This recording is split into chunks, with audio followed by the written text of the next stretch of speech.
दोस्तों, भारत की शान इसरो हर साल नई नई उपलब्धियां हासिल कर रहा है। जब देश आजाद हुआ था तब किसी ने सोचा तक नहीं होगा कि इसरो दुनिया की बेहतरीन science and space research centre बन जाएगा। जी हाँ, आज देश ही नहीं बल्कि विदेशों के भी सैटेलाइट्स इसरो से ही लॉन्च किए जा रहे हैं। दुनिया भर के स्पेस प्रोग्राम्स हेल्ड भी इसरो में हो रहे हैं, क्योंकि बाकी स्पेस सेंटर्स के मुकाबले इसरो उन्हें कॉस्ट में भी सस्ता पड़ता है और भारत का भरोसा तो है ही। ऐसे में हाल ही में इसरो ने कई सारे देशों के साथ मिलकर सैटेलाइट्स लॉन्च किए हैं। तो क्या खास है इस प्रोजेक्ट में और ये कैसे हमारे देश के इमेज में चार चांद लगा रही है, सब जानेंगे आज के इस वीडियो में। तो चलिए शुरू करते हैं। दरअसल दोस्तों, हाल ही में इंडियन स्पेस रिसर्च ऑर्गेनाइजेशन यानी कि इसरो ने 26 मार्च को ब्रिटेन के 36 सैटेलाइट एक साथ लॉन्च किए। इतना ही नहीं दोस्तों, आपको जानकर हैरानी होगी कि भेजे गए इन सभी सैटेलाइट का कुल वजन 5805 किलोग्राम था, यानी 5805 किलोग्राम। जी हाँ, बता दें कि इस मिशन को LVM-3 M3 OneWeb India 2 नाम दिया गया है और इनकी लॉन्चिंग सतीश धवन अंतरिक्ष केंद्र श्रीहरिकोटा के स्पेस पोर्ट से सुबह 9 बजे की गई।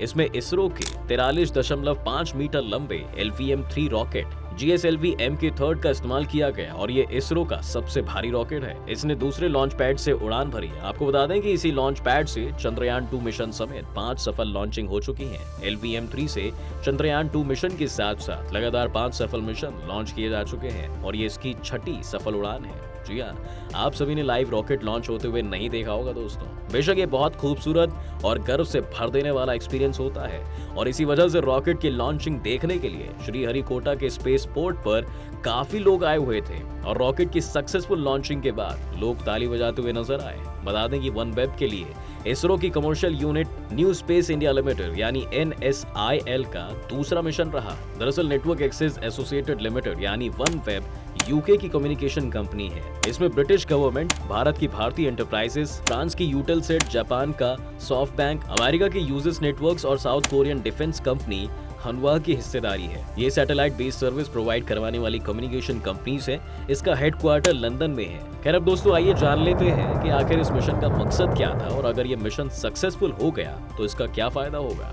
तो दोस्तों, जैसा कि इसरो ने सोमवार को ट्वीट करके LVM-3 M3 OneWeb India 2 mission की लॉन्चिंग की इन्फॉर्मेशन दी थी, तो बता दें कि OneWeb के ये 36 सैटेलाइट फ्लोरिडा से 16 फरवरी को ही भारत आ गए थे। ये लॉन्चिंग अगर सक्सेसफुल साबित होती है तो OneWeb India 2 स्पेस में 600 से ज्यादा लोअर अर्थ ऑर्बिट सैटेलाइट्स के कॉन्स्टलेशन को पूरा कर लेगी और इससे दुनिया के हर कोने में space based broadband internet service provide कराने के प्रोजेक्ट में मदद मिल सकती है, यानी दुनिया के हर कोने में इंटरनेट अवेलेबल होगा। आइए अब ये भी जान लेते हैं कि आखिर ये लोअर अर्थ ऑर्बिट क्या होता है। दोस्तों बता दें कि लोअर अर्थ ऑर्बिट पृथ्वी की सबसे निचली कक्षा होती है। इसकी ऊंचाई पृथ्वी के चारों ओर 1600 किलोमीटर से 2000 किलोमीटर के बीच होती है। इस ऑर्बिट में किसी ऑब्जेक्ट की स्पीड 27,000 किलोमीटर पर आवर होती है। यही वजह है कि लो अर्थ ऑर्बिट में मौजूद सैटेलाइट तेजी से मूव करता है और इसे टारगेट करना आसान नहीं होता है। तो ये तो थी OneWeb 2 की लॉन्चिंग। इससे पहले भी जो OneWeb के पहले बैच की लॉन्चिंग थी वो भी भारत से ही हुई थी।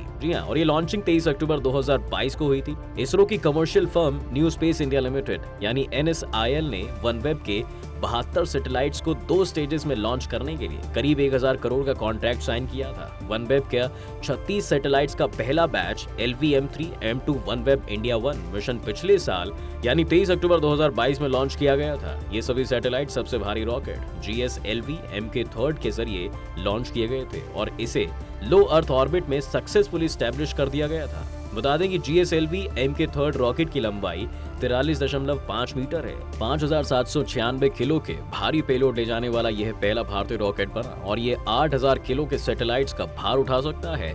इस साल की यानी 2023 की इसरो की ये दूसरी लॉन्चिंग है दोस्तों और पहली लॉन्चिंग SSLV D2 की 10 फरवरी को हुई थी। बता दें कि इंडियन स्पेस रिसर्च ऑर्गेनाइजेशन यानी इसरो ने अपना सबसे छोटा रॉकेट SSLV D2 लॉन्च किया था। स्मॉल सैटेलाइट्स लॉन्चिंग व्हीकल यानी SSLV की लॉन्चिंग 10 फरवरी को सुबह 9:18 पर श्रीहरिकोटा के सतीश धवन लॉन्चिंग सेंटर से हुई थी।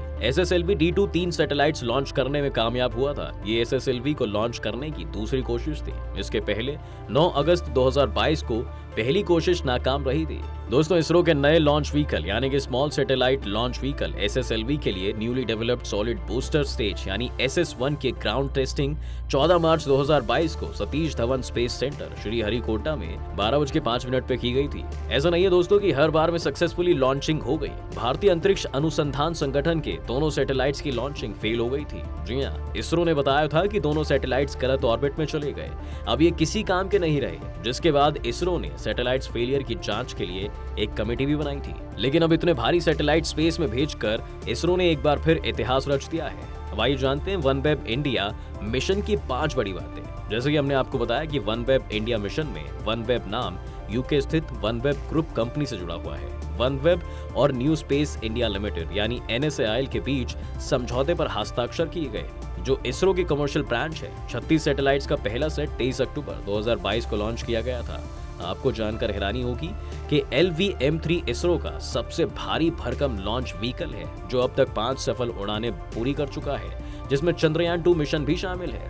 दरअसल ब्रिटेन की वनवेब ग्रुप कंपनी ने इसरो की commercial branch new space India limited से 72 सैटेलाइट्स लॉन्च करने का एग्रीमेंट किया था। इसरो के मुताबिक एक साथ भेजे गए सैटेलाइट्स का वजन लगभग 5,805 किलोग्राम है। वहीं वनवेब की प्रेसिडेंट सुनील भारती मित्तल ने अक्टूबर 2022 में कहा था कि इसरो की commercial branch new space India limited ने 1000 करोड़ रुपए से ज्यादा के लॉन्च फी के लिए 2 स्टेजेस में 72 सैटेलाइट्स को लॉन्च करने के लिए वनवेब के साथ एक कॉन्ट्रैक्ट पर सिग्नेचर किए हैं। वहीं LVM-3 3 चरणों वाला रॉकेट है। इसरो के हैवी लिफ्ट रॉकेट की लो अर्थ ऑर्बिट में 10 टन और जियो ट्रांसफर ऑर्बिट तक 4 टन की कैरिंग कैपेसिटी है। जी हाँ, LVM-3 ने अब तक चंद्रयान 2 मिशन के साथ साथ लगातार 5 सक्सेसफुल मिशन कंडक्ट किया है। रॉकेट की उड़ान के 19 मिनट से ज्यादा समय बाद LIO में नेटवर्क एक्सेस एसोसिएटेड लिमिटेड यानी वनवेब के 36 सैटेलाइट्स का सेपरेशन शुरू हो गई। सैटेलाइट्स को 87.4 डिग्री के झुकाव के साथ 450 किलोमीटर की सर्कुलर ऑर्बिट में इंस्टॉल किया जाएगा। अगर मिशन सफल होता है तो भारत द्वारा लॉन्च किए गए विदेशी सैटेलाइट्स की कुल संख्या 1999 से शुरू होकर 422 हो जाएगी। ये वनवेब के 36 जन 1 सैटेलाइट्स की आखिरी किस्त होगी। मिशन के सफल होने के बाद भारत के भारतीय समूह और यूके सरकार द्वारा समर्थित ब्रिटेन की कंपनी के पास अंतरिक्ष में सरकम एम्बुलेशन करने वाले 618 सैटेलाइट्स होंगे। दोस्तों, विक्रम साराभाई के सपने से बने इसरो की स्थापना 15 अगस्त यानी कि आजादी के दिन ही 1969 में की गई थी। उस समय इसका नाम Indian national committee for space research यानी कि इनकोस पर था। Indian space programme doctor Vikram Sarabhai की ही संकल्पना थी। जी हाँ, इसी कारण इन्हें इंडियन स्पेस प्रोग्राम का जनक कहा जाता है, जिसके बाद से आज तक इसरो ने क्या कर दिखाया है ये पूरी दुनिया और नासा अच्छी तरह से जानती है। चाहे वो चांद पर पानी की मौजूदगी का पता लगाना हो या दी मार्शियन फिल्म के बजट से भी कम बजट में मंगल ग्रह पर पहुंचना हो, इसरो हमेशा दुनिया को दांतों तले उंगलियां दबाने को मजबूर कर देता है। भले ही हमने अपना पहला अंतरिक्ष यान साइकिल और बैलगाड़ी में लगाकर लाया हो, लेकिन दूसरे देशों के रॉकेट लॉन्चिंग पैड से अपने रॉकेट लॉन्च करने से लेकर आज दूसरे देशों के 101 नैनो सैटेलाइट इसरो से लॉन्च होने तक बहुत कम समय में इसरो ने अपनी पहचान पूरी दुनिया में बना ली है। और इसका पूरा श्रेय जाता है डॉक्टर विक्रम साराभाई को। दोस्तों, डॉक्टर विक्रम साराभाई को अपने महान कार्यों के लिए 1962 में शांति स्वरूप भटनागर पुरस्कार और 1966 में पद्म भूषण जैसे पुरस्कारों से सम्मानित किया गया था। वो 30 दिसंबर 1971 की काली तारीख थी जब सोते हुए हार्ट अटैक के कारण उनकी मृत्यु हो गई थी और देश ने अपने एक अनमोल हीरे को खो दिया था। बाद में उन्हें 1972 में मरणोपरांत पद्म विभूषण से भी सम्मानित किया गया। दोस्तों, आप में से कई लोग सोचते होंगे कि आखिर एक आदमी कैसे दुनिया बदल सकता है। अब तो आप समझ ही गए होंगे कि कैसे अकेले विक्रम साराभाई की सोच से पैदा हुए इसरो ने आज दुनिया भर के साथ साथ अंतरिक्ष में भी भारत का परचम लहरा दिया है। आप इसरो के बारे में क्या सोचते हैं, हमें अपनी राय कमेंट्स में लिखकर जरूर बताएं। वीडियो अगर पसंद आई हो तो वीडियो को लाइक और शेयर करें और साथ ही हमारे चैनल को सब्सक्राइब भी जरूर कर दें।